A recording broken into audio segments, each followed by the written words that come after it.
संबंध। आश्चर्य और खेद में निमग्न हुए अर्जुन आगे के 46वें श्लोक में अपनी दलीलों का अंतिम निर्णय बताते हैं।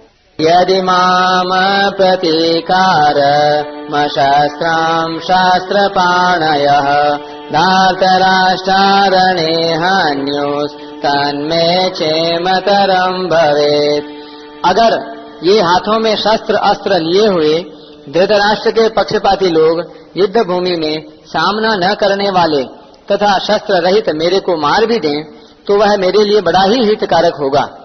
व्याख्या। यदि माम प्रतीकार मशस्त्रम शस्त्रपाणयः धार्तराष्ट्रारणे हन्योस् तन्मे क्षेमतरम भवेत्। अर्जुन कहते हैं कि अगर मैं युद्ध से सर्वथा निवृत्त हो जाऊंगा तो शायद ये दुर्योधन आदि भी युद्ध से निवृत्त हो जाएंगे, कारण कि हम कुछ चाहेंगे ही नहीं, लड़ेंगे भी नहीं, तो फिर ये लोग युद्ध करेंगे ही क्यों। परंतु कदाचित जोश में भरे हुए तथा हाथों में शस्त्र धारण किए हुए ये धृतराष्ट्र के पक्षपाती लोग सदा के लिए हमारे रास्ते का कांटा निकल जाए, वैरी समाप्त हो जाए, ऐसा विचार करके सामना न करने वाले तथा शस्त्र रहित मेरे को मार भी दें तो उनका वह मारना मेरे लिए हितकारक ही होगा, कारण कि मैंने युद्ध में गुरुजनों को मारकर बड़ा भारी पाप करने का जो निश्चय किया था उस निश्चय रूप पाप का प्रायश्चित हो जाएगा। उस पाप से मैं शुद्ध हो जाऊंगा। तात्पर्य है कि मैं युद्ध नहीं करूंगा तो मैं भी पाप से बचूंगा और मेरे कुल का भी नाश नहीं होगा। जो मनुष्य अपने लिए जिस किसी विषय का वर्णन करता है उस विषय का उसके स्वयं पर असर पड़ता है। अर्जुन ने भी जब शोकाविष्ट होकर 28वें श्लोक से बोलना आरंभ किया तब वे उतने शोकाविष्ट नहीं थे जितने वे अब शोकाविष्ट हैं। पहले अर्जुन युद्ध से उपरत नहीं हुए, पर शोकाविष्ट होकर बोलते बोलते अंत में वे युद्ध से उपरत हो जाते हैं और बाण सहित धनुष का त्याग करके बैठ जाते हैं। भगवान ने यह सोचा कि अर्जुन के बोलने का वेग निकल जाए तो मैं बोलूं, अर्थात बोलने से अर्जुन का शोक बाहर आ जाए, भीतर में कोई शोक बाकी न रहे, तभी मेरे वचनों का उस पर असर होगा। अतः भगवान बीच में कुछ नहीं बोले। विशेष बात, अब तक अर्जुन ने अपने को धर्मात्मा मानकर युद्ध से निवृत्त होने में जितनी दलीलें युक्तियां दी हैं, संसार में रचे पचे लोग अर्जुन की उन दलीलों को ही ठीक समझेंगे और आगे भगवान अर्जुन को जो बातें समझाएंगे उनको ठीक नहीं समझेंगे। इसका कारण यह है कि जो मनुष्य जिस स्थिति में हैं उस स्थिति की उस श्रेणी की बात को ही वे ठीक समझते हैं, उससे ऊंची श्रेणी की बात वे समझ ही नहीं सकते। अर्जुन के भीतर कौटुंबिक मोह है और उस मोह से आविष्ट होकर ही वे धर्म की, साधुता की बड़ी अच्छी अच्छी बातें कह रहे हैं। अतः जिन लोगों के भीतर कौटुंबिक मोह है उन लोगों को ही अर्जुन की बातें ठीक लगेंगी, परंतु भगवान की दृष्टि जीव के कल्याण की तरफ है कि उसका कल्याण कैसे हो। भगवान की इस ऊंची श्रेणी की दृष्टि को वे लौकिक दृष्टि वाले लोग समझ ही नहीं सकते।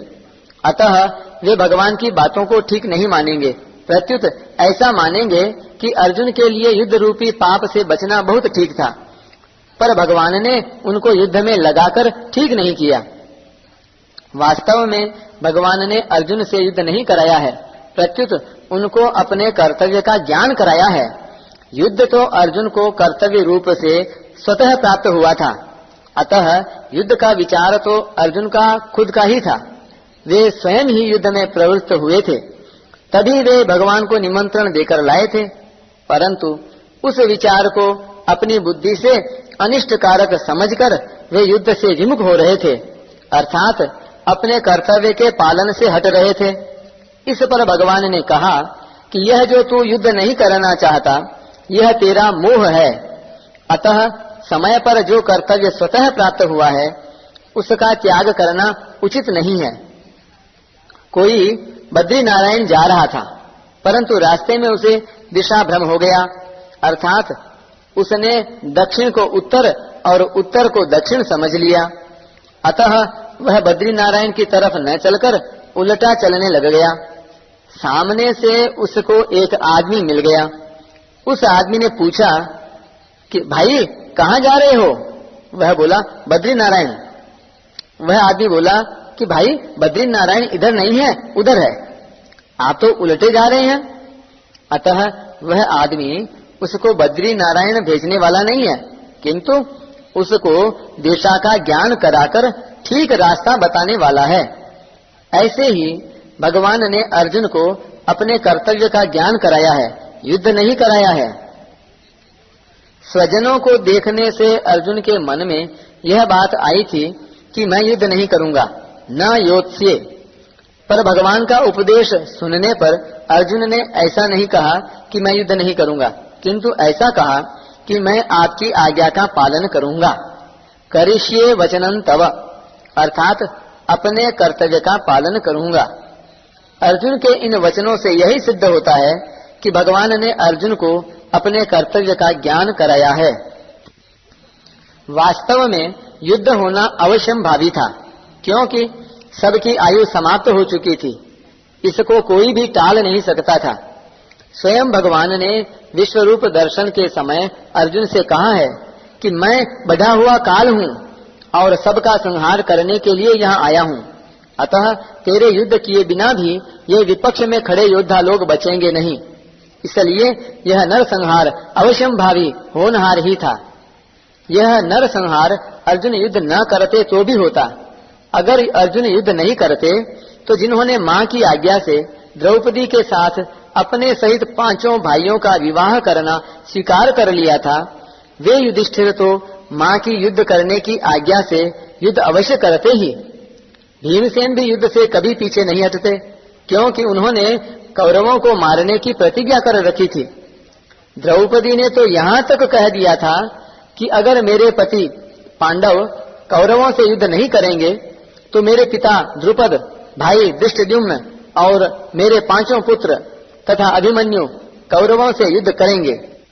यदि भीमार्जुनौ कृष्ण कृपणौ संधि कामुकौ पिता में योत्स्यते वृद्धः सह पुत्रैर्महारथैः पंच चैव महावीर्याः पुत्रा में मधुसूदन अभिमन्युं पुरस्कृत्य योत्स्यन्ते कुरुभिः सह।